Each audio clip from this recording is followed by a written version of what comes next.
So good morning, afternoon, evening, everyone. I am Marie Baton. I'm the lead of Class Bureau program, and I will be your host for this webinar on the online labeling rules in the EU and the evolution of the compliance. So I'll start with a few housekeeping rules. First, your microphone is muted when you enter. We will have a few short Q&A sessions and a longer one at the end. If you have questions or comments, please use the Q&A button that you should see on your screen. We won't use the chat just because it's simpler to manage the questions and answers. So please don't use the chat. We will just use it for potential links that we want to share with everyone, or these kind of things. So if you have short questions or comments, please write them into the Q&A. For longer questions or comments, please ask for the floor and we will unmute you as needed. The meeting is recorded and you will also have a link to the report if you don't have it yet. So yeah, there will be a trace of everything. And of course, feel free to reach out individually after the workshop, the webinar. Change the slide. There you go. So I will start with a short introduction of CLASP and of this webinar, and then hand the floor to our distinguished speakers for the rest of it. Very briefly, so we know that improving energy efficiency is a critical component to achieving the goals of the Paris Climate Agreement, and in particular, promoting policies for energy efficient appliances are some of the most cost-efficient methods for mitigating climate change. More specifically, we've calculated that transitioning to energy efficient appliances and equipment on a global scale would reduce electricity use by 1,500 terawatt hours cumulatively by 2030, which means about cutting more than 1 gigaton of carbon emissions per year globally and saving more than 200 billion per year on electricity bills for consumers. That's why our mission at CLASP is to improve the, just need to get notifications coming up on my screen, to improve the energy and environmental performance of the appliances and equipment that we use every day to accelerate our transition to a more sustainable world. We do that both through our climate team and energy access team, meaning the on-grid and off-grid. So the ambition is to promote the deployment of affordable, low-impact, high-quality appliances, lighting, and equipment globally. Meaning we've worked in over 100 countries since CLASP's inception in 1999, both on the climate mitigation side and the clean energy access side, or for some countries on both. What we do and how we do it is we work hand in hand with governments, consumers, industry, other NGOs, and more to adopt energy and quality standards to keep the inefficient and low quality products off the market. We also work on the aspect of compliance, as this webinar is an example of, and on product labeling and consumer education. We also work on other market transformation tools such as awards, procurement, and incentives, and we try to share the good practices and to promote collaboration globally, again, as we're trying to do today, so that the good experiences and the knowledge can benefit the larger number. So today, I'll present briefly the agenda and the speakers. We will have an introduction to the study given by Juraj, who is the Executive Director of 7, the Energy Efficiency Center in the Czech Republic. So Juraj will introduce the study, followed by Pia Westphalen, who will talk about the rules and requirements for online labeling in the EU. And Edward will present the results of the study, and followed by myself. I will talk about the recommendations that the team came to following all that monitoring. I also want to mention Sophie Attali, who is not part of the speakers, but I think is with us today, and was in charge of the quality assurance of the study. And hopefully we'll have time for Q&A session at the end. I've added a link to the report also. You should have received it either by the newsletter or I'm not sure if it was in the invitation, but so here's the link, and it will be part of the follow-up email that you will receive following this webinar. So without further ado, I will hand the floor to Juraj for the introduction of the study. Yes, thank you very much, Marie. And good morning and good afternoon and good evening to everyone as well from my side. Greetings from Prague, from Czech Republic.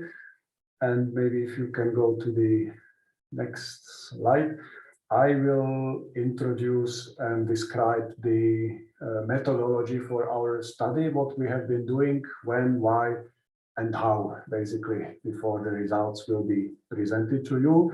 So firstly, this project was initiated by CLASP to explore what is the real level of compliance or non-compliance with energy labeling in the online sales on internet in Europe, because there has been a lot of discussions about labels being properly or not so properly displayed at the points of sales.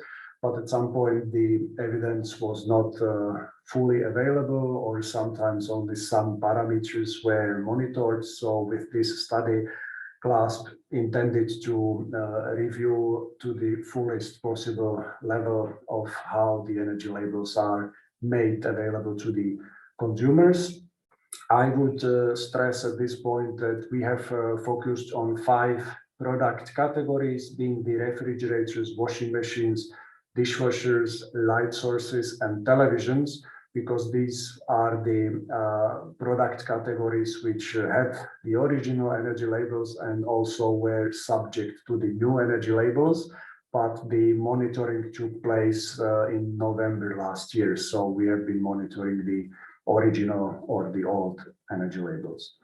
If you can go to the next slide, where we have been doing this and when. The project was running between October last year and March this year, but the, so to say, physical monitoring has taken place in November 2020. It was active in 6 European countries, in Belgium, in the Czech Republic, Denmark, France, Germany, and in Slovakia. So also spreading a little bit between East and West and North and South, larger and smaller countries with various levels of online shopping or the popularity of online shopping.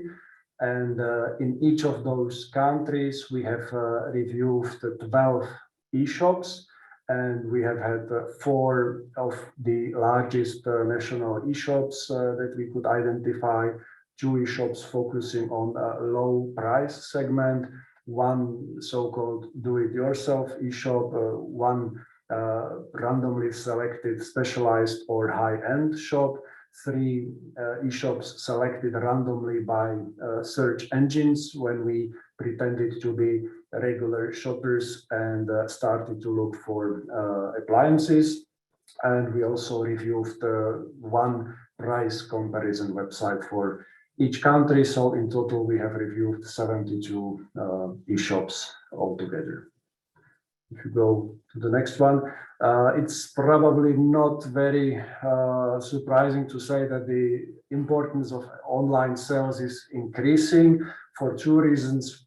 One, that basically the importance of internet sales as such is increasing in all of the European countries, in some countries with even higher speed than in others, but also given the timing, which was not intended, of course, but it was actually good time given the coronavirus epidemic, when the importance of online sales even increased a lot, because people could only shop from home. So that even increased the relevance of this study to see if people receive the energy labeling information when shopping online. And on the next slide, please, also it's important that, and probably not surprising, that energy labels as such are a very important factor for people when they are buying products, not only from this chart shown, but also from other surveys. It's very well known that the energy labels are being considered by customers when they are buying. So it's not only the price, the brand, design, and so on, but also the energy labels. I have seen in some other survey that in Europe, the energy label is the second most recognized brand of Europe after the euro currency. So clearly, this is a very important tool, which is also proven by the fact that the family of products which has the energy label is still growing. On the next slide, then please, this is what we have had a specific look at. We have divided our actions in two steps. In the first step, we looked into all 72 e-shops. We divided the action by 5 key product categories. For each of those, we selected 10 models from what was offered by the e-shops. And so altogether, we monitored around 3,000 models. And we looked into the label, if the label was made available on the product page and on the main catalog page, or alternatively, if the energy arrow was made available by the e-shop, so either the label or the arrow, and if it was displayed correctly, meaning the specific class, the location, the size, the color of the arrow, and similar. And then also we looked into the product fish. Again, if it was with the specific product, under the specific and correct name, the correct location, and so on, meaning if it's available for every product that we looked at. And as one related but slightly different action, we have also had a look into the sales of the incandescent lamps, which fall into the eco-design regulations. But there we simply looked if the shops were also offering these outdated products that, according to that legislation, are problematic, so to say, to make available still these days. And in the next slide, we show the step 2, where we then chose 30 e-shops and focused on 3 product categories. Again, 10 models for each of those. So altogether about 1,000 models. And there we had a look into the energy labeling or the arrow, if they have been made appropriately on all of the product categories and the product sites. We have also had a look, for example, on the basket side, on the comparison side, on all of the catalog sites of the e-shop, and seeing if the information was made available there. We have also had a look on the promotional materials, various catalogs or leaflets or advertisements that we have found there, if the indication of the energy class was properly made there. And we also looked, for example, on some specific subcategories for some professional refrigerating products or wine coolers and similar, if they have the energy label as well. And we looked into those same pages from different locations, from different browsers, and also from different screen size, for example, from a computer, but also from a mobile phone and a tablet, if the information is given in the same proper format and availability as on the other browsers or screens. If you go to the next slide, then what we have done, one thing I think very important, useful for us, but also it is available in the report. It was a full review of the requirements for online energy labeling. And given that we were working on this in the autumn last year, it included the full detail of how the labels should be made available on internet according to the old labels. But because obviously we knew about the new rules, we also included and commented on the changes with the new requirements that apply since March of this year. So this is in full detail available in the report that's already online on the CLASP website, and you can then take a look at it as well. On the next slide, we have also organized 2 steps or 2 rounds of comments that we asked special stakeholders, relevant stakeholders to provide to us. We organized the survey around December, where we asked the shops, the e-shops that we monitored, and the national and also European associations, both the retailer associations and the supplier associations, and also the market surveillance authorities in the respective 6 countries, but also in other countries around the EU. And we were very grateful for 33 detailed answers that we have received from them. And as a follow-up in February this year, we have also organized a webinar where we have already shared some of the preliminary results and asked the experts for their contributions, comments, questions, and both of these were very useful for us to grasp their feedback, their viewpoints, their experiences that we could then adapt into the report. But of course, if there is anything specific, any mistake or so, that fully relies on us. If you go to the next one, and except of that, we have also reviewed and researched all of the available existing previous projects which have been focusing on monitoring market surveillance on shops or e-shops specifically. We have identified 4 to 5 projects that had some experience with this.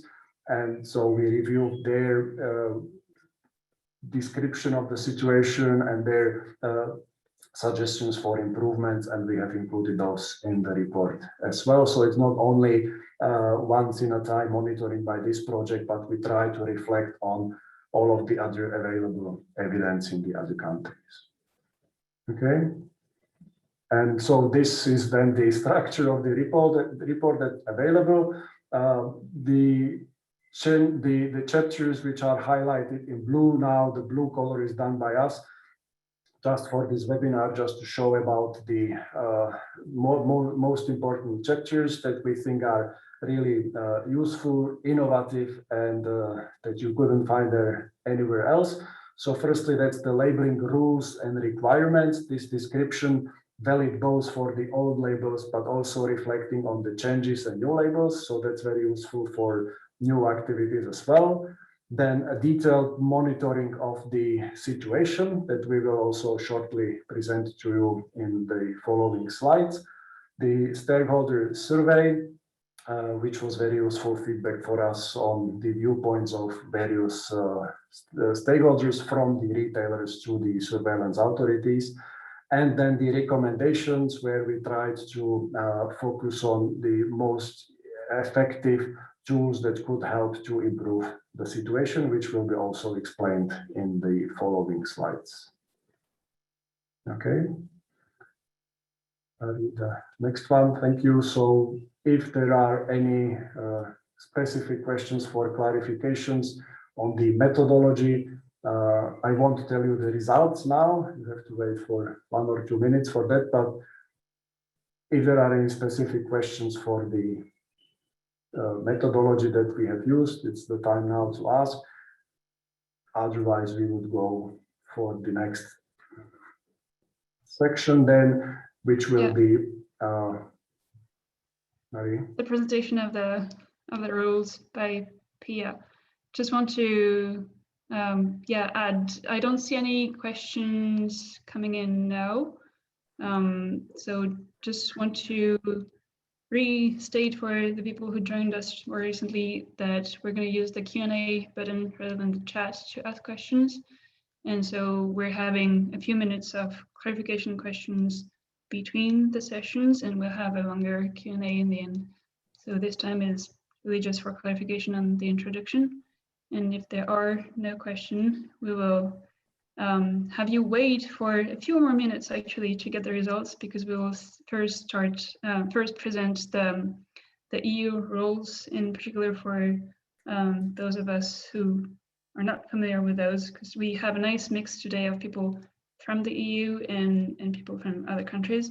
So we want to clarify things a little bit for those participants who don't work in the EU first. And again, yeah, this is a quite EU-centric webinar, but we're trying to learn the lessons also for other countries, because, well, as online purchases and online browsing increases globally, more and more countries are looking into putting in place requirements for online labeling, which hasn't been the case in many countries till now, but as there is more and more thinking about these questions, we want to make our lessons useful to the rest of interested countries. I still don't see any questions, so I guess I'll hand the floor to Pia. Can't even see if you have your video turned on, but I'll switch mine off and let you go. Yeah, hello everybody, and also here from Denmark.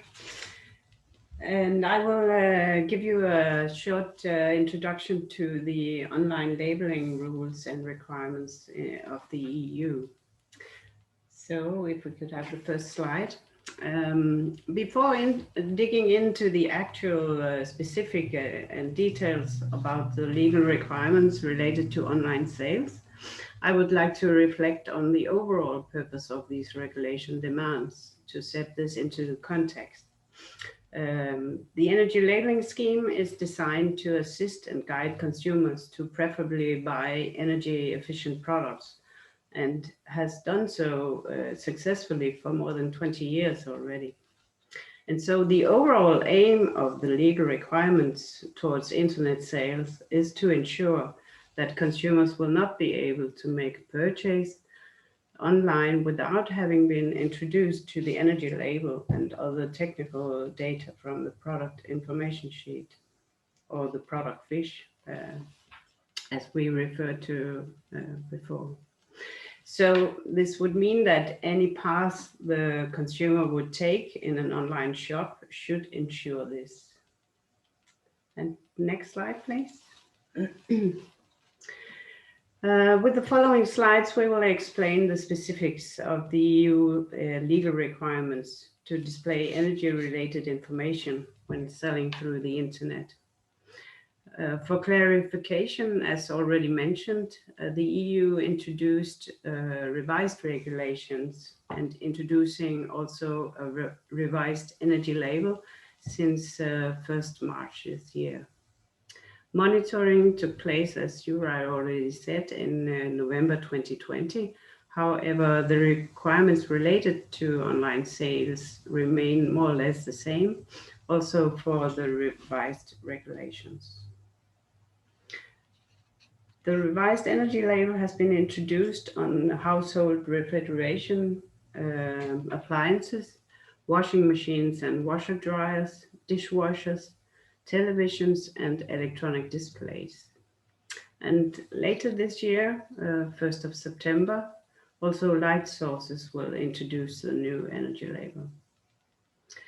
Other product types which currently use the current energy label with the pluses will also shift to the A to G label concurrently with a scheduled revision of these regulations.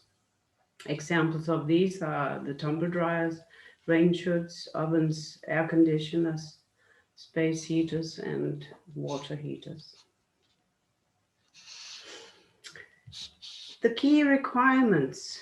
First of all, there is an obligation to show the full label to consumers. It is required to be present close to the price of the product in a clearly visible and legible manner. Mostly, however, showing the full label is not possible as there's simply not enough space in the webshop layout. Therefore, the regulation offers an option of using a display mechanism that will show the full label when clicked or when the mouse is on top of the nested element. And next slide, please. Alternatively, the label can be displayed using a nested display to access the full label. The nested display element to be used are prescribed in the regulation to be an arrow indicating the energy class. When clicking the arrow or having mouse over the mouse over this element, the full label should appear and being still clearly visible and legible.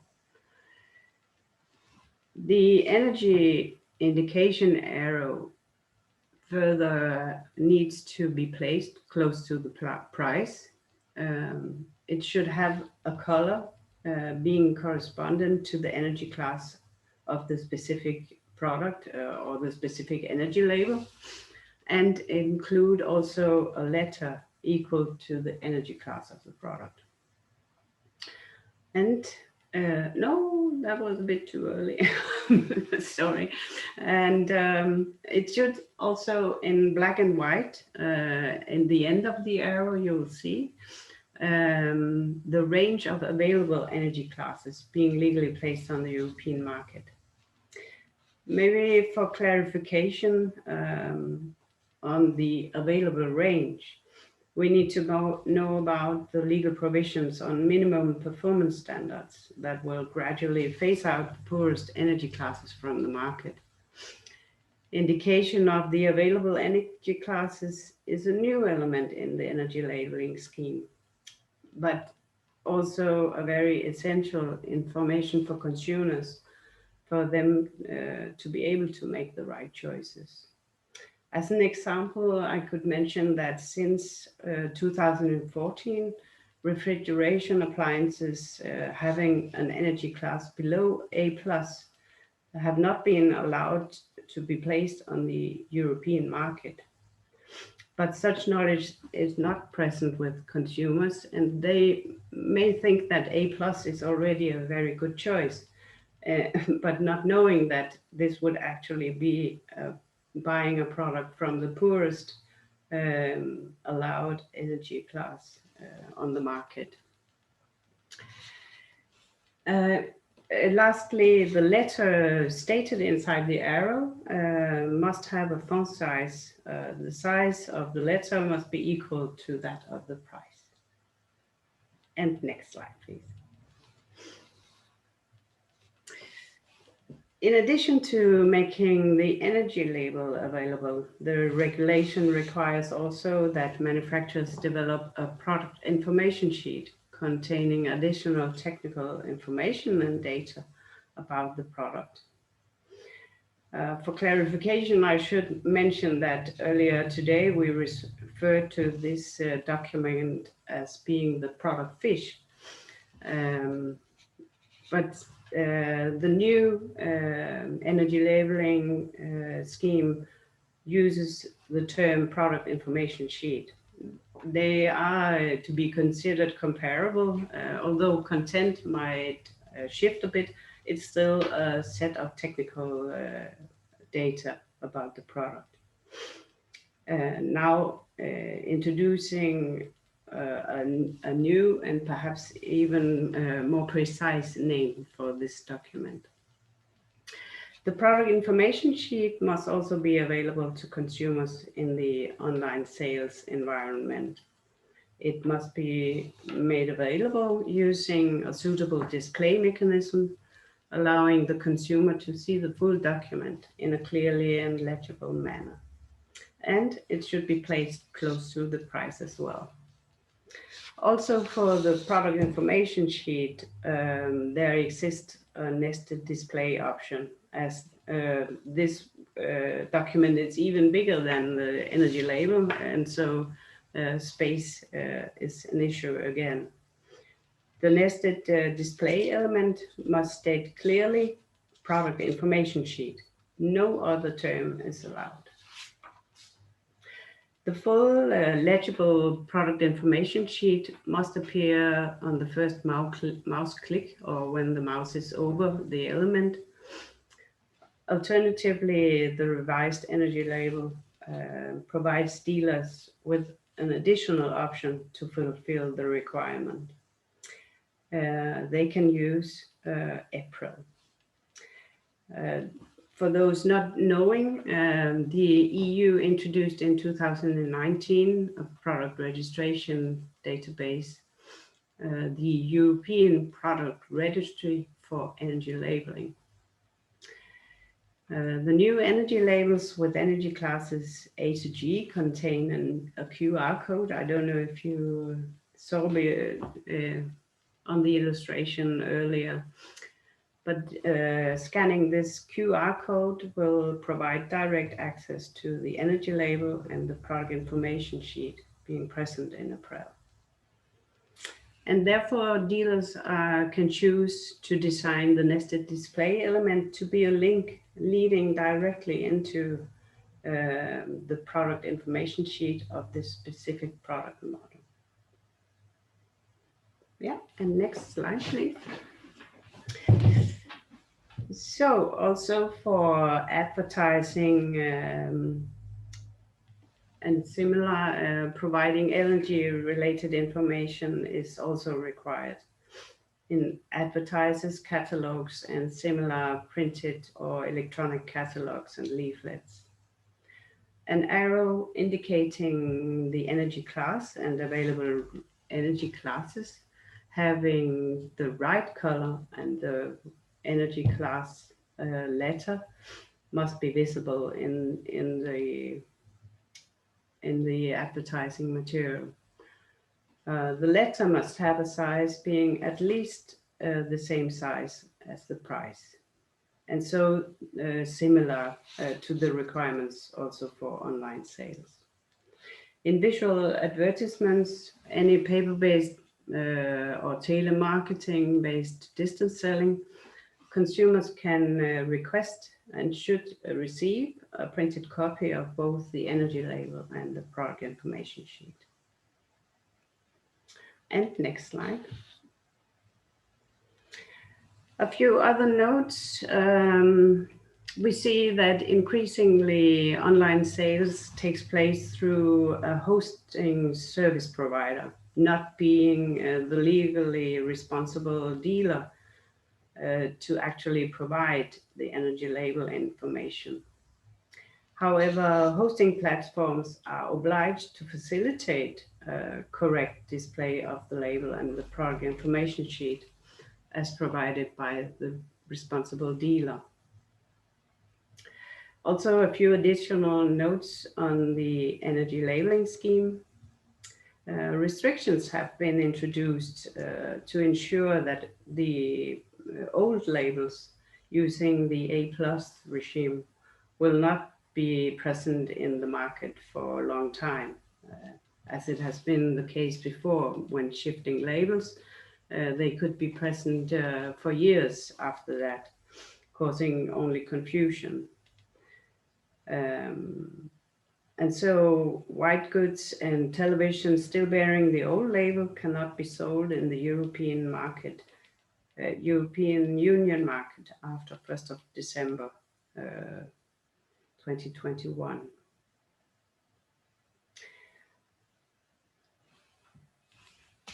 Yeah.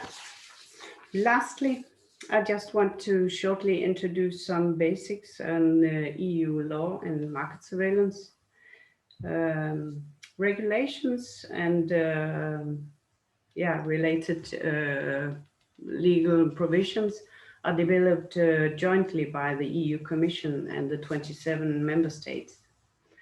When published in the official journal, the regulations automatically comes into effect in all member states after 20 days. Energy labeling as such is a self-declaration scheme obliging manufacturers or the legal representative of the product to know the regulations and its requirements and to implement them accordingly. Member states have in place a market surveillance organization, being the entity to inspect whether requirements are fulfilled and are probably implemented. And so market surveillance officers can ask manufacturers to substantiate the published data about the product models being present on the energy label and the product information sheet. Yeah, that was a short introduction to the legal requirements. Happy to take any questions you might have. Thank you, Pia. And sorry for interrupting you on one slide. And there is one question coming in. Okay, so hi Daniela, this is Daniela from Brazil, asking if there are any automatic tools to monitor the online market, but maybe we'll talk about that later. Yeah, I think we should leave that for later. Okay, thanks. So yeah, Daniela, we won't forget this question, but we'll get to that a bit later. Thank you. And if there are no further questions for clarification on the EU rules, we can come back to that in the Q&A at the end anyway. And for now, we're gonna go to the results. So Edward, if you want to turn on your video and get the floor. I've done it. Thank you. So thank you and hello to all. So I'm going to present the results of our investigations. And I will start by providing some general overviews and then going through more detailed description of some specific issues. Just a reminder, as Juraj said earlier, our monitoring took place in last November, so before the new energy labels were introduced to the market. So our results provide an interesting picture of what was the situation before the shift to the new labels, but it doesn't give any information, for example, on the transition phase or what happened since then with the new labels. So this being said, we can move to the next slide. And our understanding is that in general, the EU online retailers understand that they have to comply with energy labeling rules, and they are making some efforts to comply. However, strict and perfect compliance to all the rules that have been described earlier is rarely achieved. So in order to illustrate that, for this project, we've created an internal scoring system to give an indication of the level of compliance. So that's the scale that we've created. So if an online shop is rather green on the left, it means it has a very good level of compliance to the rules and to all rules. And whereas on the opposite side, if it's rather red, it means that there is really full absence of labeling information. And we've set some grades in between these two extremes. And you can see that this first graph presents the average results per product categories across all 72 websites and all 6 countries. And so what you can see very clearly is that the situation is relatively similar for all the product categories, a bit worse for TVs, but that they are all about in the orangish color, meaning that it's quite far from a full and perfect compliance. So indeed, there are a number of issues of compliance to the rules. This is not something really new because previous studies and findings also observe comparable issues of online compliance. In the next slide, you can see now an overview per country. So we are presenting the average results for all the online shops in each country. And here we can see that Germany stands out as the best in class, meaning that in Germany, for some reasons, the shops that we've monitored are typically more compliant and have higher levels of compliance to the rules, whereas for all the other countries, they are all again rather in orange, meaning that we could find in these countries several instances of online shops that had compliance problems.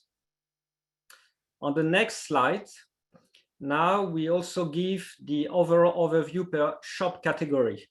So that's the same principle here. We are showing the average results per shop types. And we can see that it's also quite similar. The largest and well-established e-shops are generally a bit better at compliance, but it's not necessarily always the case. Also, what you can see at the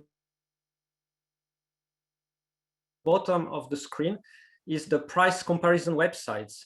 So legally speaking, price comparison websites, if they don't directly sell products, they are not covered by the legal duties. And we think that it's very unfortunate because price comparison websites are key players in the purchasing decision chains that consumers use a lot as a first selection step. And unfortunately, we found very rarely price comparison shops that were providing the energy labeling information, or at least in the legal format. Next one, please. So now I will go through more detailed description of the compliance issues that we've observed. And in the study report, we've proposed a typology of the non-compliant cases.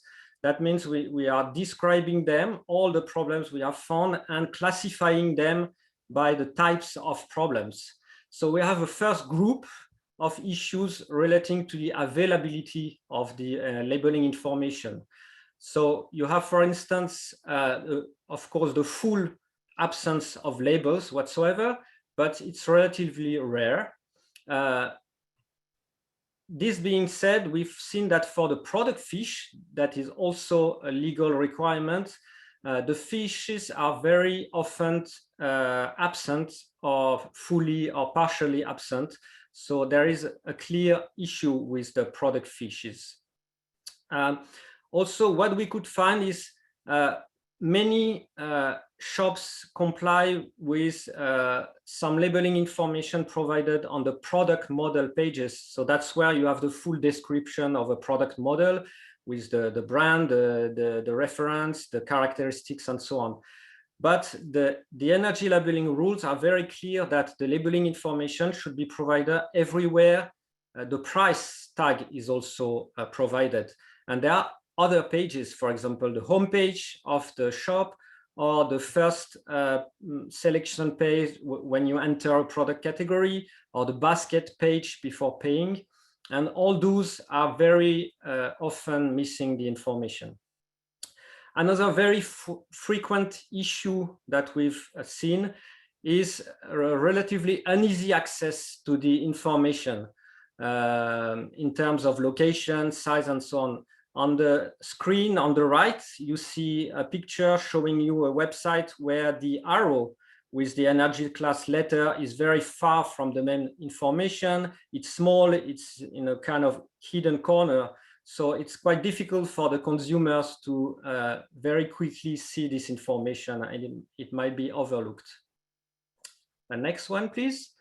Now there is a group of readability problems that basically that's relating to the format of the information that should be provided.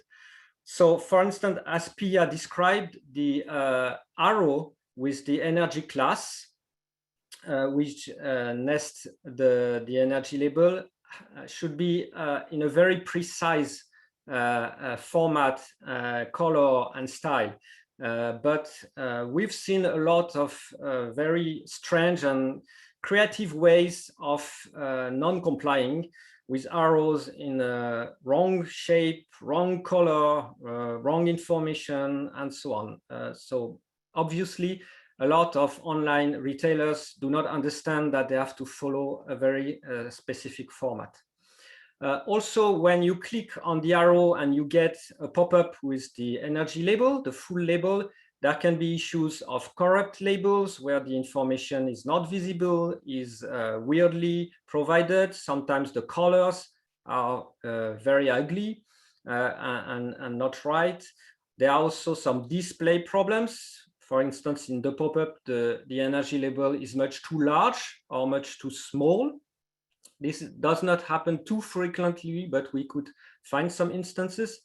And the same goes for the product fiches. When they are available, sometimes they cannot be read at all because they are too small. Next one, please. Another group of issues relate to the accuracy of the information. So as we've presented in the methodology, in the second step, we've checked the accuracy of the information. So whether what the retailer was showing was consistent with the energy label as provided by the manufacturer, and also other sorts of accuracy issue. Fortunately, issues were relatively rare in terms of misalignment or accuracy, but we could spot sometimes some issues, for instance, a label that had wrong information, wrong data, also discrepancy between the class indicated in the arrow and the genuine class of the label. Sometimes there were marketing claims that are not legal. For example, manufacturers or retailer advertising their products are best in class minus 20% or 30% or so on. Normally, this would not happen anymore with the new energy labels because the top classes will be empty in the beginning. And last, we've also spotted some misleading advice. As you can see, for example, a message saying save energy with A+, for a category where at that time A+ was the lowest available class on the market. So it was rather the bottom of the market and not something that would help you save energy. Next one, please. So we have a few slides where we describe a bit in more details the most frequent and critical issues that I've just presented. I will go quickly. You can read more in the report and also if you download the slides afterwards. But as I said, the absence of product fiches is a key problem. About 60% of the websites we've monitored do not provide the fiches or only few fiches. Next one.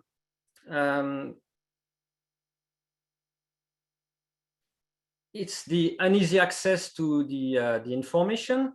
I've already talked about one example where the arrow is very far away from the price. So that's legally speaking not allowed, but we have many instances like that.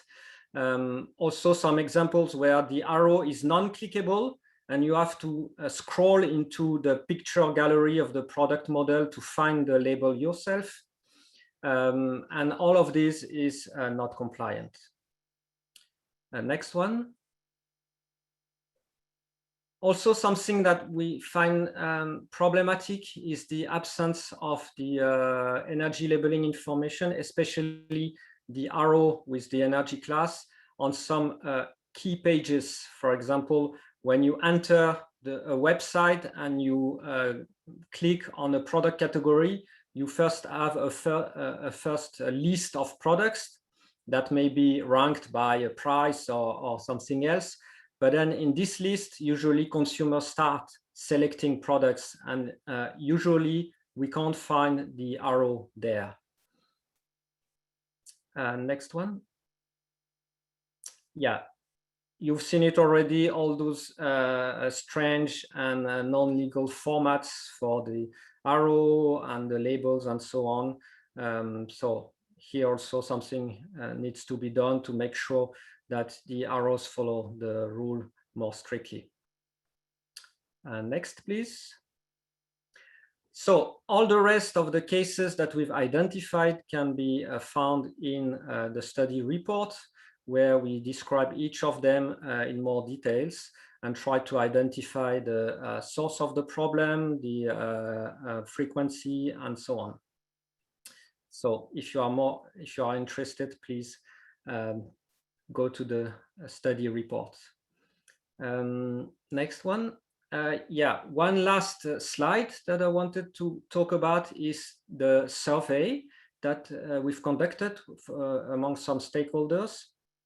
And it provided quite interesting and substantial information on the potential causes and reasons for these non-compliance issues that I've presented.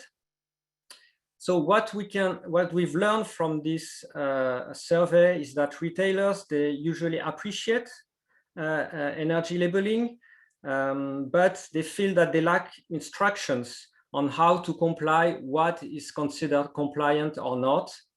They also reported some technical issues sometimes to comply and to insert the relevant information on their website designs. One typical issue is marketplaces.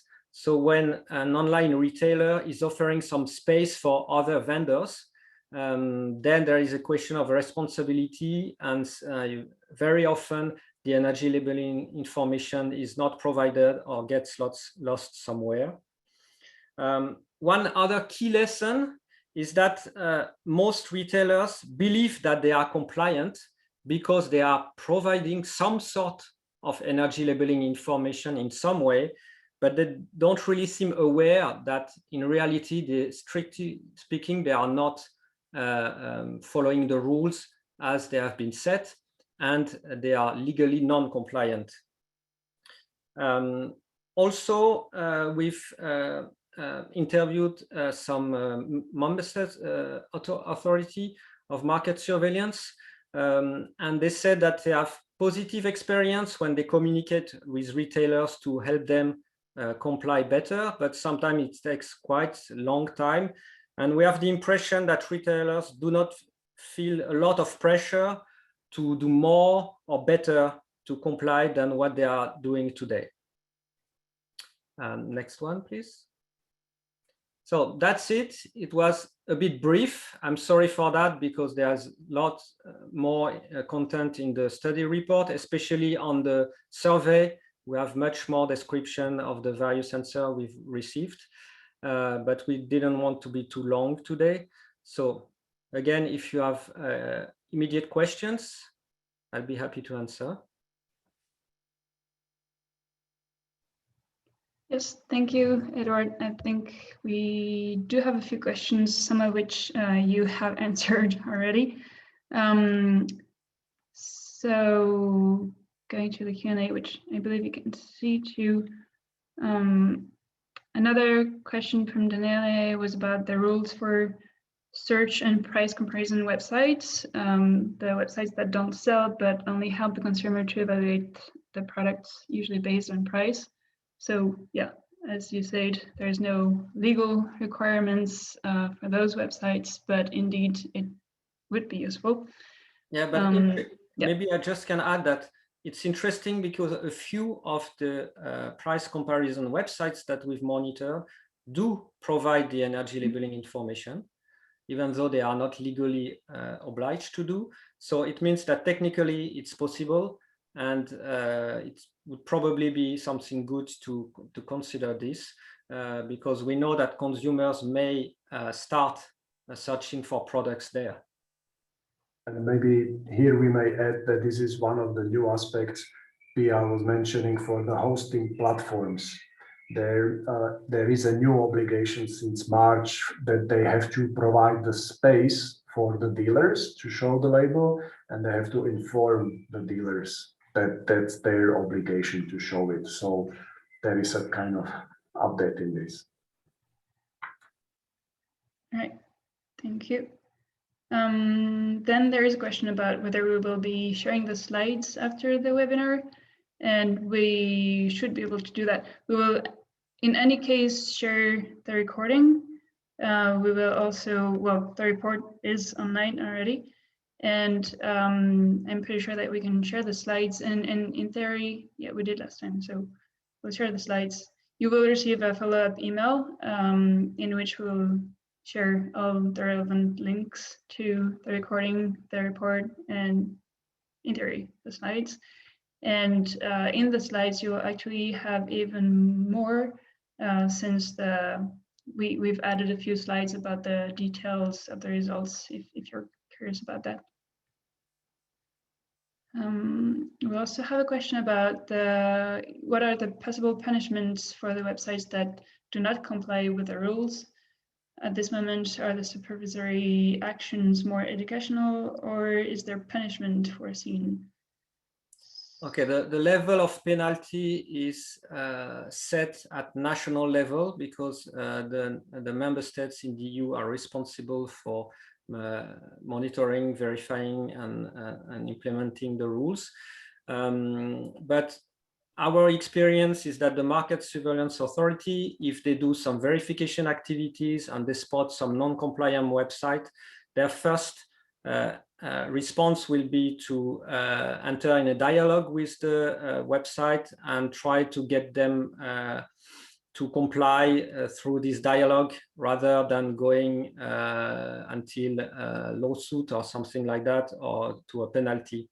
So it's this kind of approaches that are followed, and they told us that they believe that it can work, but it takes some time. And obviously they would need to do a lot of dialogues with many websites to make sure that everybody understand and follow the rules. And there is also the issue of the number of online retailers, because there are more and more, and in some countries there are thousands of online retailers, a lot of very small ones, and it would be very long to try to enter in a dialogue with all of them. Yeah. Thank you, Edward. I don't know if Juraj or Pia want to add anything, but I think that should answer the question. I have a few more questions coming in. One quick question about somebody who couldn't attend the beginning of the presentation, asking what was the sample size for online compliance in 6 countries. I don't know if you know that from the top of your mind, or if I should go back to the relevant slides. It was 72 websites, is that correct? 6 countries, 12 e-shops, was it, and 72 e-shops altogether for the project. Yeah. And Thanks. 3,000 models viewed. Yeah, that You was remember them all by heart, all the models. Obviously, and that is all obviously detailed in the report if you want to check and see more details. Thank you. We also have, what are the reasons for corrupt labels? Were there any investigation done? Not sure about that. Have you been able to? Yeah, go ahead. Okay, sorry. Yeah. So in most cases, the way the energy labeling information is provided to the consumer, so especially the full energy label picture, is that it comes directly from the manufacturer, the supplier of the product. So basically, the retailer just needs to have this picture.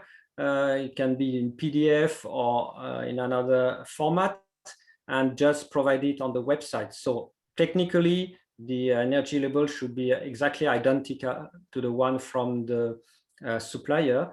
But we've seen some instances where it seems that the retailers was recreating a label himself, a kind of in-house made label. And in that case, there can be mistakes, there can be issues, there can be wrong data. So yeah, this supports the idea that the retailer should just try to show the label from the manufacturer and not try to recreate it from other data or this kind of approaches. it may be that sometimes the energy label from the supplier is not available, or the suppliers does not provide it in time. So the retailer might try to create the label by himself, but yeah, that's when we can have these corrupt label issues.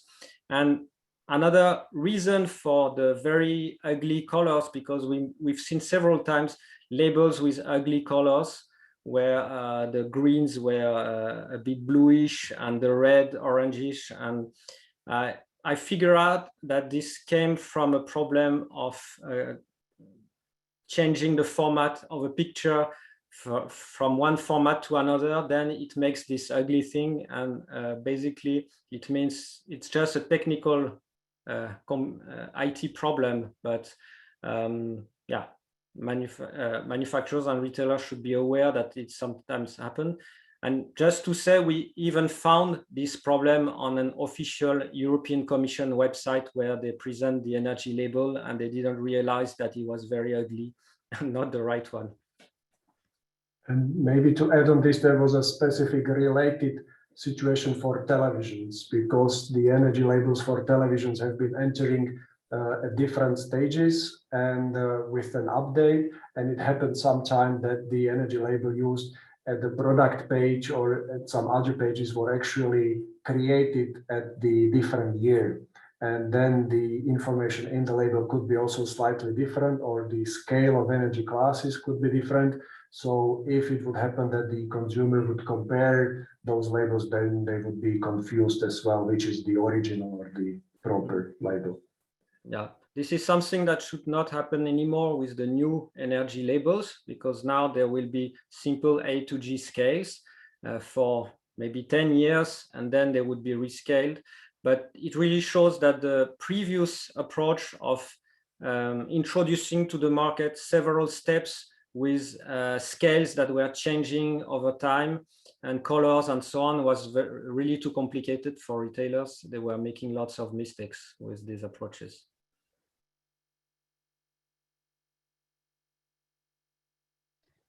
Thank you. So that should answer it. What else do I have? Can you please expand a bit on the mixed experience with web crawlers? Maybe we keep that for the next.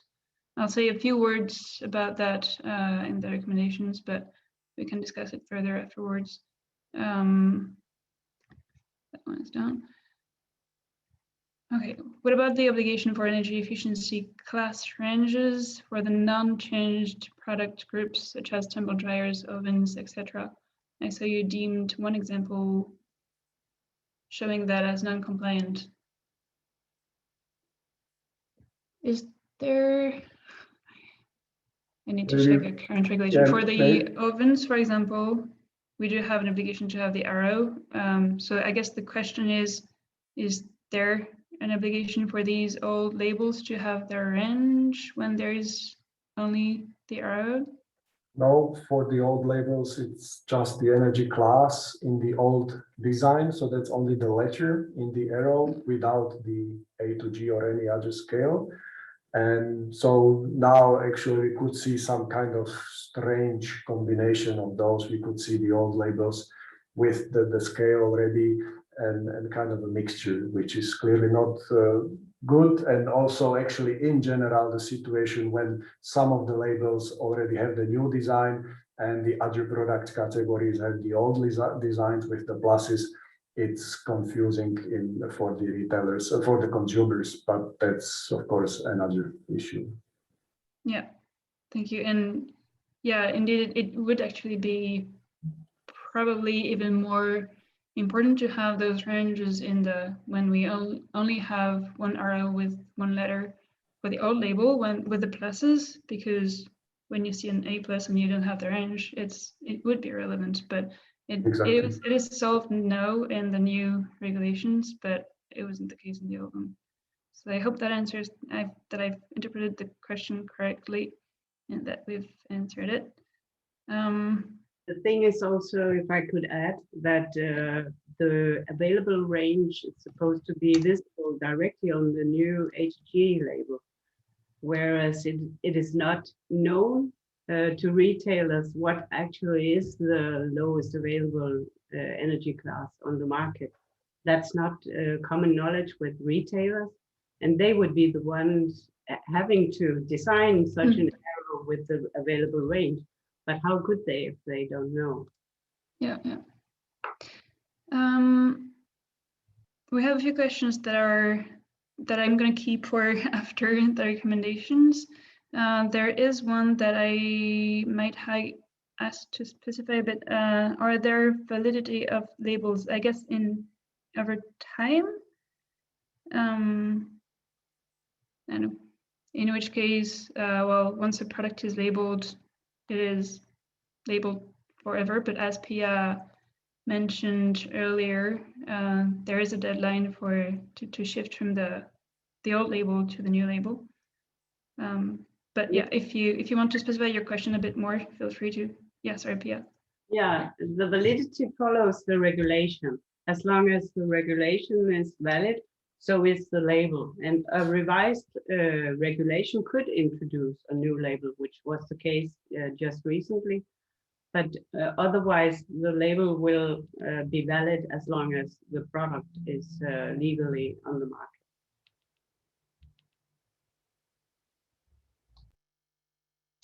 Okay, thank you.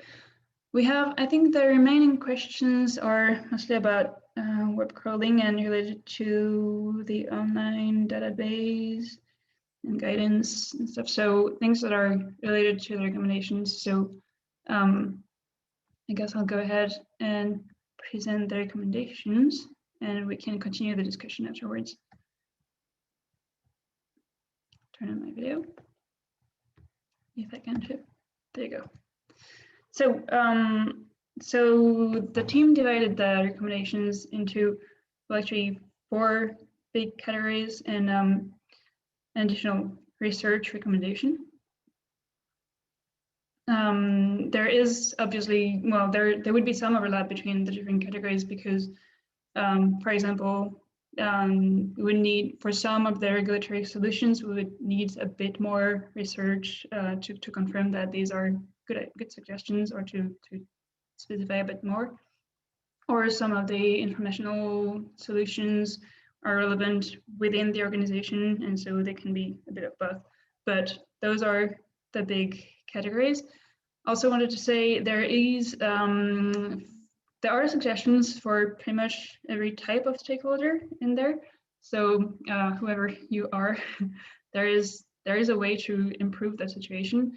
And also in the end of this recommendation section, we'll try to, and in the discussion, if that's helpful, we'll try to extract also the big lessons for countries that don't have rules for online labeling yet, but that are looking into putting that in place. And so, yeah, trying to extract where the challenges and how to put that in place to have an as high level of compliance as possible and therefore as efficient policy as possible.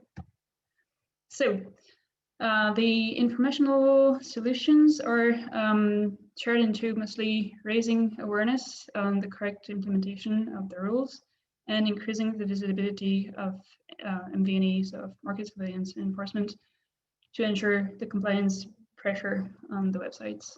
So for raising awareness, we were suggesting, well, that answers partially one of the questions, guidelines that would be as simple as possible, harmonized through the EU and non-contradictive, because we've heard that sometimes retailers get information from different sources that seem to contradict each other. Also have those guidelines in all local languages and to have them actively disseminated by, well, both could be market surveillance authorities, but also associations and all that sort of stakeholders.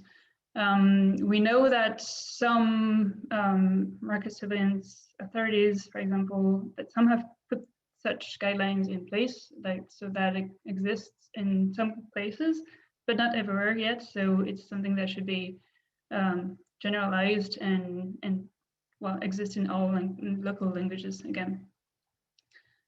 Also training in individual communication as well up to compliance monitoring. So following up case by case with each website that was noticed to be not in compliance, to help people better understand what the non-compliance is and how to solve it.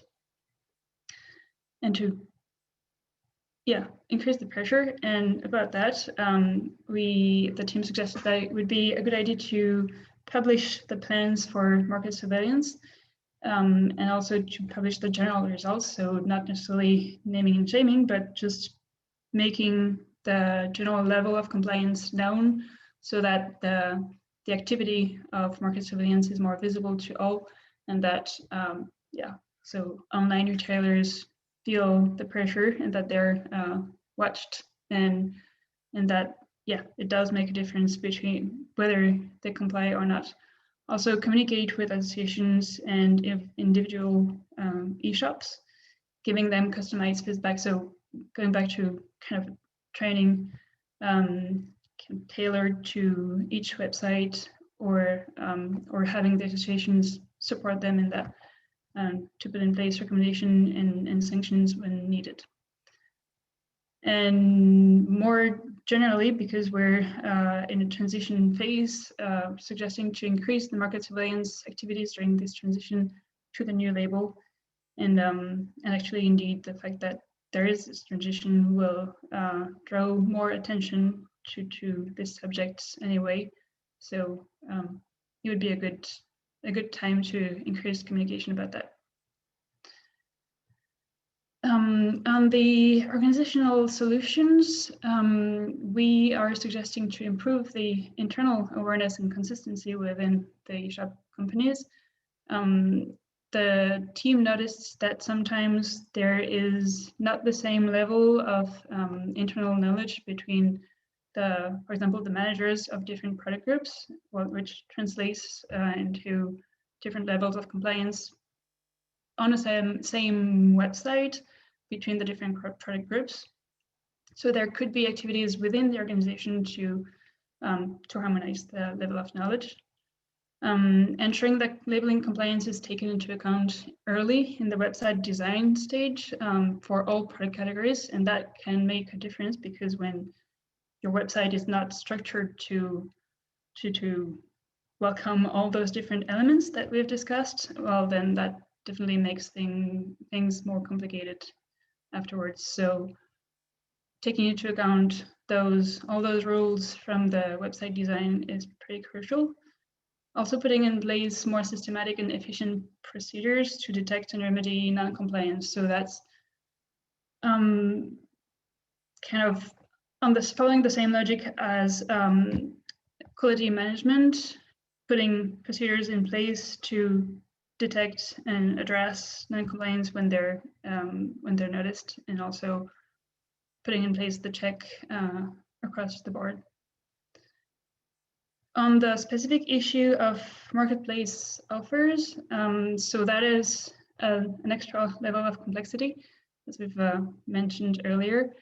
So we're suggesting to streamline the product data flows to include all labeling information more easily onto those platforms, and better monitoring by those marketplaces of the partners and sellers, and of the issues that they notice on the compliance with energy labeling. Also, one step further, increasing the obligations on partner sellers to comply, and for example, going all the way to blocking them if they do not comply with the legislation. So as Pia and others, I think, mentioned, the obligations on marketplaces have increased and are better under the new regulations, but it could go even further. On the technical solutions, the study team came up with a new idea of a concept of a universal compliance module. Well, new for labeling. It's inspired by boxes that were observed for other purposes actually. But so this type of modules already exist on some websites. They were observed, for example, with information from the brand called like brand info modules on the websites. So it would be somebody, an NGO, for example, or through the, I don't know if I could do that, but developing a ready to embed box that could be used on any website and directly fed by the supplier data, or even partially by the database that we mentioned earlier, the EPRO database. And so that would solve a large number of non-compliance issues by standardizing everything. The web crawlers, so we did get mixed feedback about that. It is quicker to monitor the internet with that tool, but it is difficult to adapt to new markets, amongst other things, because of the languages and the challenges that it creates. Also, it is not clear whether all labeling requirements can be verified with such tools. So some aspects could be verified, but not everything. So it could be one of the tools, but we've seen issues with the quality of the information that would come back, although we know that some are successful. So it would be something to improve and, well, sure, best practices about. But again, it would likely only address part of the compliance question. And finally, on the technical solutions, the EPRO database, so the European Product Registration for Energy Labeling database, where the products from now on need to be registered to enter the European market, at least the ones that are covered by the new regulations. That will improve the situation. It is appreciated as a, at least as a backup data source for missing labels. So online retailers can use it as a data source when they don't get it from the manufacturers. In some cases, I mean, even in the regulation, there's a suggestion that it can be used directly as the source on the website, that the link can lead to this database. And instructions for retailers on how to use it would be appreciated. And yeah, as I said, it could be used as a central and automatic source of data. So yeah, the how to use it is not completely clear for everyone yet, and it's still in the early stages. So yeah, there is still some work needed to make it a fully operational tool to improve compliance, but it is helping, and it will certainly help. Finally, the regulatory solutions. So yeah, we did mention, well, allude to some of that earlier. But so there is the impact of the new energy label. Anyway, going back to the A to G labels, that would solve part of the issues observed. For example, if you remember what Edward showed with the interesting looking A labels or arrows with the different colors and the different number of pluses or of A++, minus 20%, or these kind of things should disappear. So yeah, we'll see less use of misleading claims by going back simply to the A to G label. It will also create some more complexity by the coexistence for a little while of the old and of the new label, but that would be the case in any transition period. So at least it will drive more attention to the question of online, of labeling and online labeling in particular, since there are new requirements. So globally, it should help. Also, as we did mention, a few examples of improving the regulations by focusing on what we can identify as having a big impact, and also avoiding the gray areas. For example, the mention that the label should be in proximity to the price, that is not extremely precise, and it would be easier to verify compliance if the instructions were more precise. So that would be one thing that could be pretty easily done. Clarifying the status of the catalog pages, the basket page, and the deal pages. We have a special deal. It's not 100% clear what needs to appear on those pages. So that would also be an improvement. And the range of classes, as mentioned, is almost never indicated in the advertisements or catalogs, and that could be interesting. Although, yeah, as we said, it would be even more crucial when the scale is not A to G, and it's not mandatory for those. But for future proofing, let's say, it would be good to have the range of class also in advertisements and catalogs. The product fiche, so aka product information sheet. So that's where information additional to what's purely on the label is given to, well, made accessible to consumers, where it's mostly technical information for which there is no space on the label.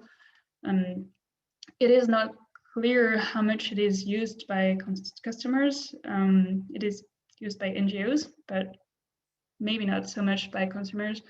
So it is an open question whether, for simplification's sake, it would be better to not have a requirement to have that online, since it is anyway available on the EPROL database. So that's the question, and we'll talk about that some more in the next slide. We also mentioned that comparison websites and search engines, there is no requirement for now to have the label on those, but there is very likely a high consumer impact. So it would be good to cover those under the regulations.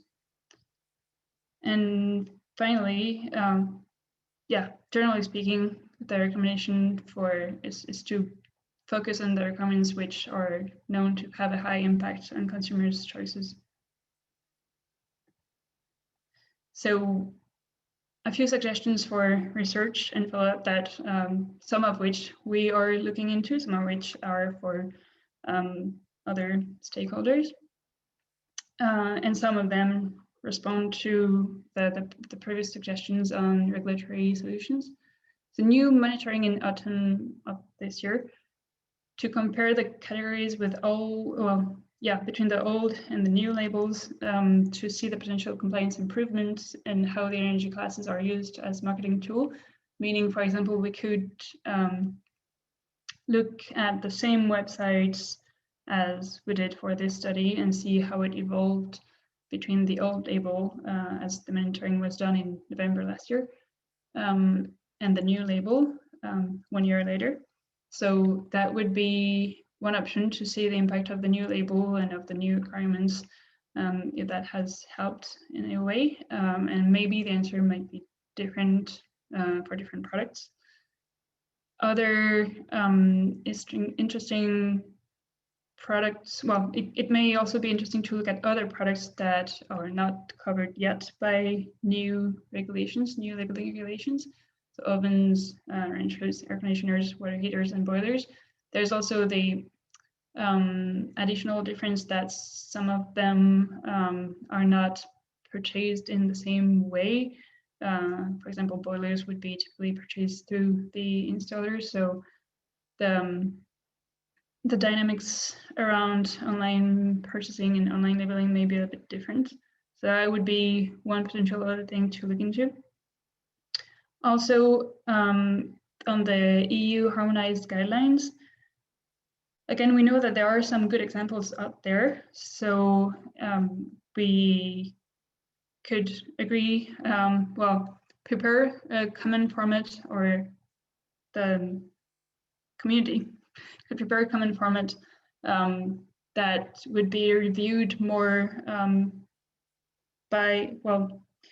in a shared way by market surveillance authorities across the EU, so that there is one harmonized message that would be as clear as possible and translated into all the EU languages and potentially even more, for more clarity for the retail chain.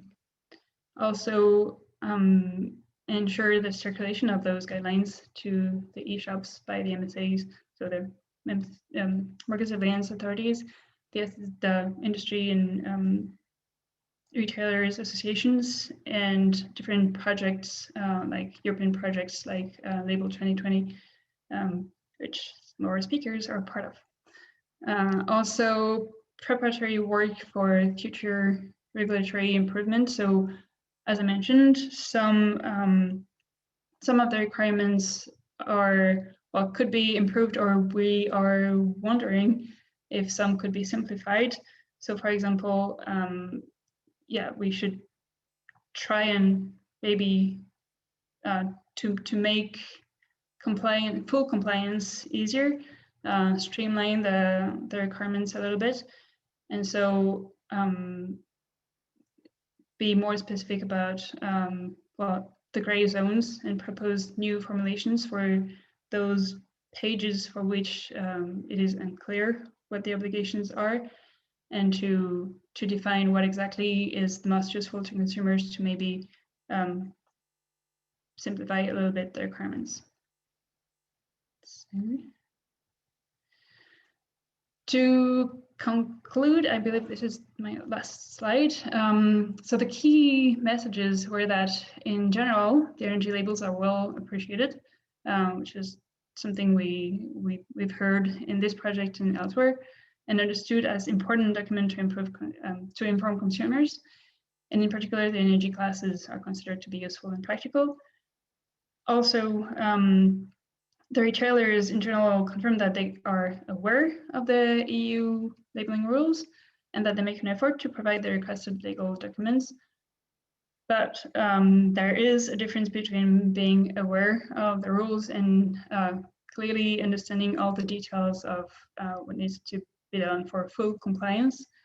And so we've heard one representative from a market surveillance authority state that under a strict interpretation of the regulation, the compliance level would probably be 0, meaning that there is, yeah, that actually the level of complexity of online retail is a bit higher than for brick and mortar. So yeah, that, and also there are those gray zones in the regulations, meaning that even with that awareness and goodwill and recognition of the usefulness of the label, it is difficult to reach a full compliance for anyone. So recognizing this complexity of online markets through the supply chain, which can involve more levels than in the brick and mortar stores, and also through the display of the different elements itself. So that you don't have only one label next to one model, well, one unit, but you have different bits and pieces that need to be displayed on different pages, even for one product. So it increases the level of complexity compared to real life. So in general, the recommendation would be to set clear and comprehensive requirements, meaning comprehensive, taking into account all the different cases of, like, for example, the marketplaces are one extra level of complexity, and the responsibilities need to be clearly stated also in that case.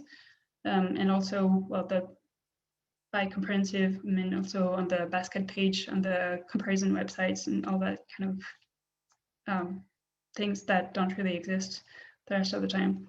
So yeah, clear comprehensive requirements, focus on the most impactful requirements because it is complex anyway. So you need to focus on what will make a difference for the consumers, and also to plan information, as we say, the guidelines, so that people of goodwill who are actually making an effort to comply can get all the information clearly, and follow up with enforcement and communication about this enforcement. And I think I am done. So We'll start, maybe I'll check if there are any clarification questions on the recommendations, and we will move to the general Q&A. So I had a question about expanding a bit on web crawlers. Still, price comparison websites. There's, yeah, that one maybe more of a clarification question. How did you define price comparison websites? Usually such websites don't offer price comparison, but also price performance ratio, test rating, etc. Those responsible for the ratings and tests could have taken the label into account so that the label works in the background and there is no need for the website to display it. I can start answering that. I don't know if any of our panelists want to add, well, to answer that, but yeah, there was the price comparison websites that are not covered are those through which you cannot purchase the product directly. And well, maybe some do take into account the label in some of their ratings, but there are specific requirements anyway of displaying the labels and different elements on different pages. So even if the label or energy consumption is taken into account in their in the scores that they give to the comparison, it's still not, it would be bundled with the rest and still not, I'm not going to say compliant because they are not submitted to requirements, but it's not the same as displaying the label itself.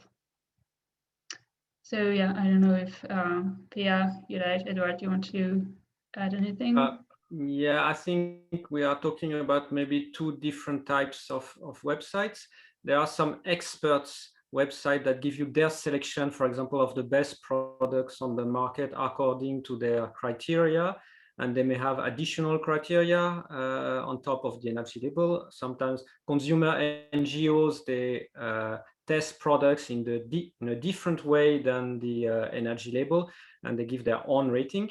But what we call price comparison website in this study is rather this website where you have a broad overview of all the product models available on the market, and they just tell you in which retailers you may find the best deal, the lowest price for these models. So it's just a compilation of deals and offers from other websites. So they are not selling directly the product, but they can send you through a link to a retailer. And in that case, this product website are just used for consumers to know the offer on the market.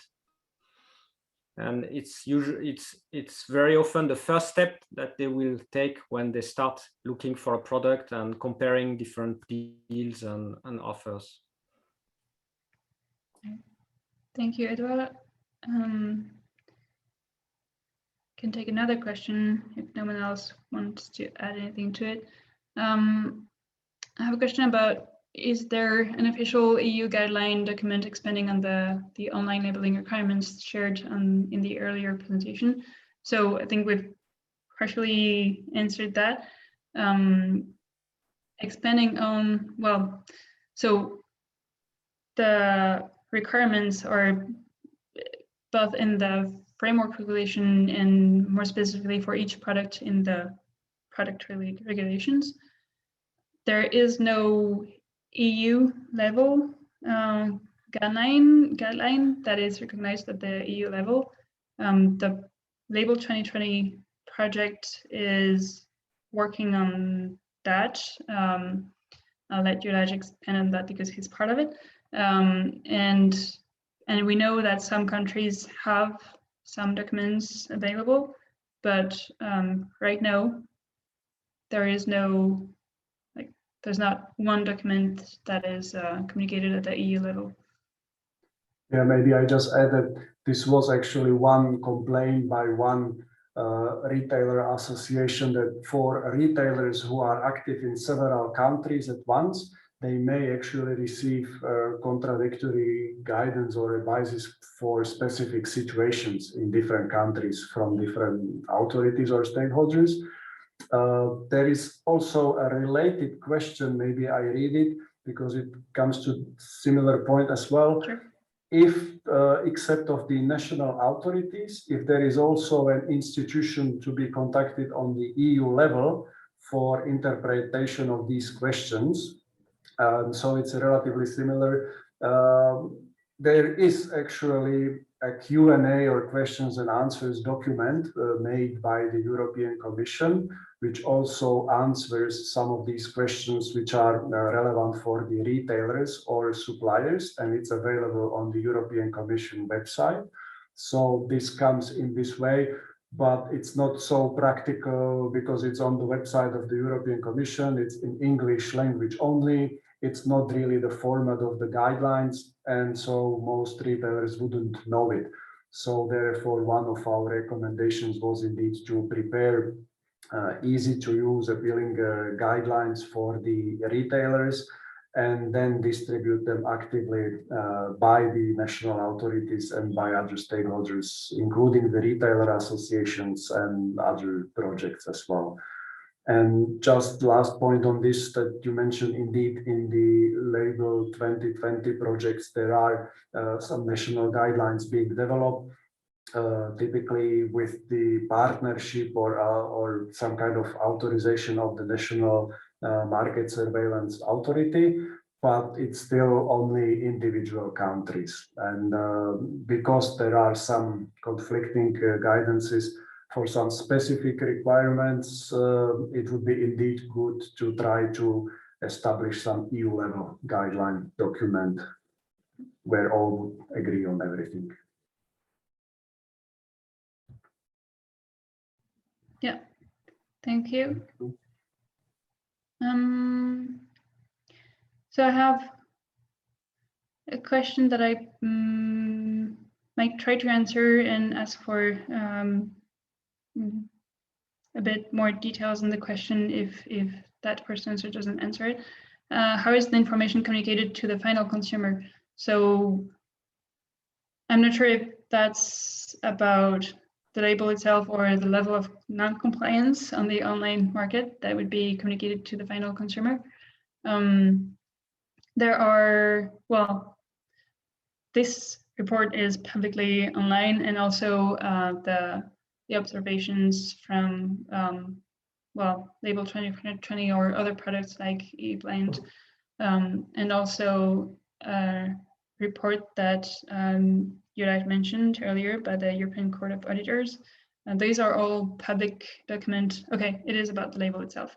So finishing my sentence, there are public documents about the level of compliance, but not widely known, I would assume.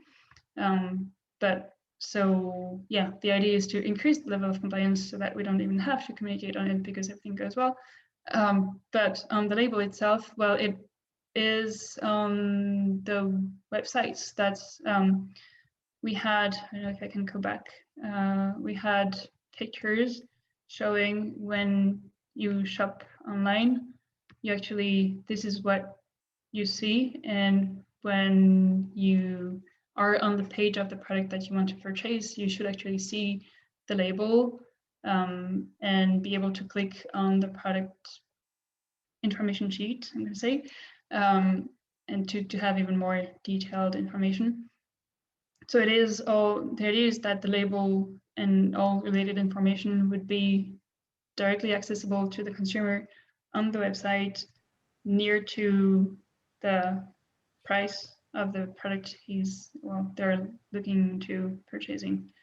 The fact that the label has to appear online is not necessarily communicated to the consumer very much, but they should, if people are browsing to select a product, they should see that at least some have the label and others don't. So they should realize that the products are supposed to have a label, but there could be some more consumer awareness done on that also.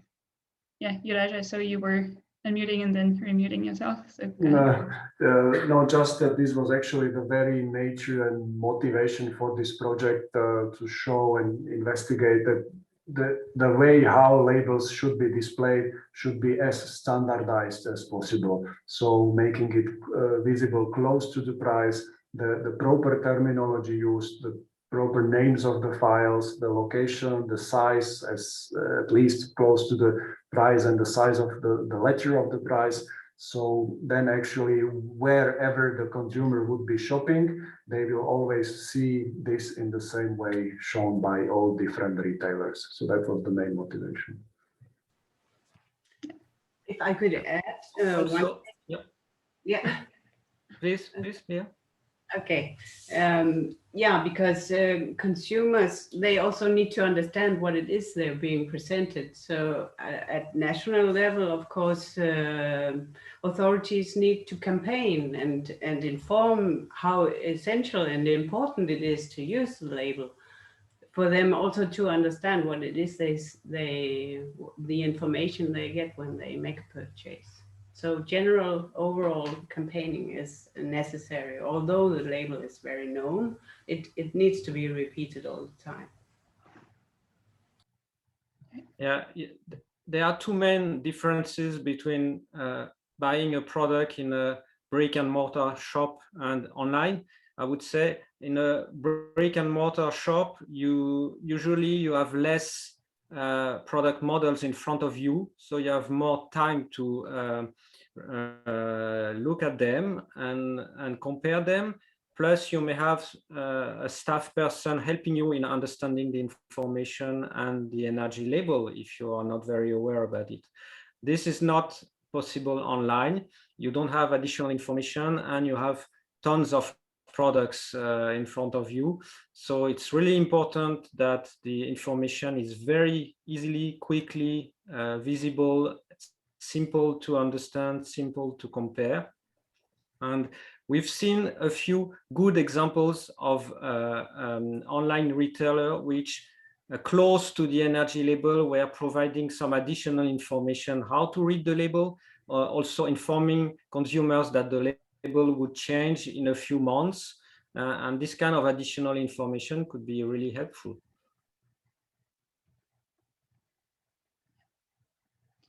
Thank you. So yeah, I think we've talked about web crawlers a little bit. We had the question whether we could expand a bit on the mixed experience with web crawlers. So we've talked about that a bit. We will have a few discussions with some of the stakeholders who have been using it to try and understand to what extent it would be beneficial to expand that.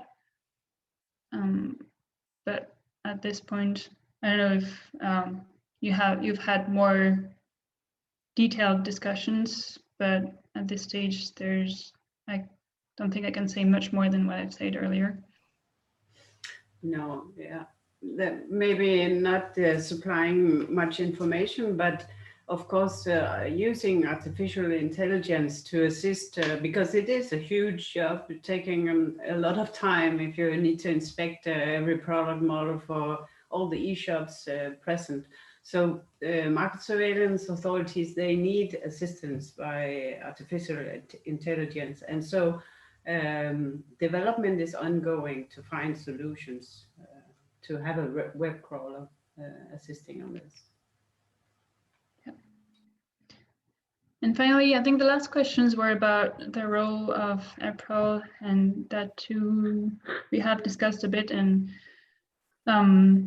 yes, so one question was what it has to do with all this, and so it will be a useful source of supplier verified and centralized data for that all retailers can use. So yes, that would be the link. Maybe if I made 2 comments on the April database. One thing, we did not check it within our own monitoring because that was not existing yet in November last year. So just to clarify on this, it's not included in the monitoring, but we were aware of it. and we are some kind of monitoring outside of this project, checking how it's being used currently by the suppliers and retailers. And actually, people may know that April was a little bit delayed after March, and so that was causing a little bit of confusion where to take the documents, because indeed, if the product information sheets could be downloaded from April, that could be a way to, or a guarantee to get these documents, and they wouldn't be lost in the distribution channels from the suppliers.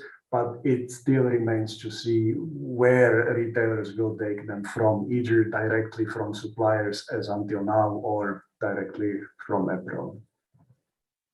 Yeah, maybe just a few more words just for those who are the least familiar with it, that the intention is that a part of April will even be like accessible to the general public. So there is an access for manufacturers, for retailers, for market surveillance authorities, but the part that is not, well, the least close to be operational yet is the consumer aspect, and so, but that's the intention. So because there was a question about whether it could be helpful and could easily be distributed to the retailers.